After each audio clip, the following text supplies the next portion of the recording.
Что же это за микродиск, которым я работаю? Полезности от Аленушки.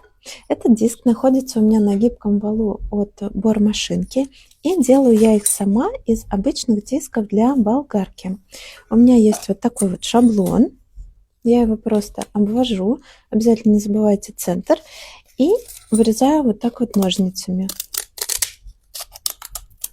Диск хорошо режется, у вас получается кружок, который, конечно же, будет неровным. И перед началом работы, когда вы его вставляете в гибкий вал, обязательно, ну или в бормашинку, без разницы, его нужно выровнять и отцентровать. При работающей машинке у меня есть возможность водить по столу вот так вот, и он сам выравнивается.